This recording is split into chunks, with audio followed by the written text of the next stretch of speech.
En France, ce devait être la plus grande transformation sociale depuis l'après-guerre. C'est en tout cas comme ça que l'avait présenté le gouvernement. La réforme des retraites qui a causé 2 mois de grève et qui, elle aussi, a pris un coup d'arrêt en raison de la crise sanitaire. La question aujourd'hui, Olivier Samin, peut-on la ressortir des cartons ? J'ai décidé que toutes les réformes en cours seraient suspendues, à commencer par la réforme des retraites. Ça, c'est Emmanuel Macron au début du confinement. De fait, plus personne n'en parle. Il y a bien toujours un secrétaire d'État à la réforme des retraites, Laurent Pietraszewski, mais on ne l'entend plus sur le sujet. Il faut dire que depuis la mi-avril, il s'est vu attribuer un deuxième portefeuille qu'il occupe beaucoup plus par les temps qui courent, celui de secrétaire d'État à la protection de la santé des salariés contre l'épidémie de Covid-19. Dans les rangs de la majorité, tout le monde en convient, relancer la réforme là où elle s'est arrêtée, ça n'a plus aucun sens.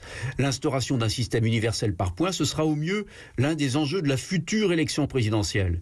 Il n'empêche, plusieurs députés marcheurs ne veulent pas que rien ne se passe d'ici là. Par exemple, Sandra Motin, rapporteure du projet de loi organique, qui considère que certaines avancées du texte, la retraite minimum à 1 000 € notamment, ou le nouveau régime de pension de réversion, doivent se concrétiser sans attendre, surtout dans le contexte de crise qui rend encore plus nécessaire la protection des personnes précaires.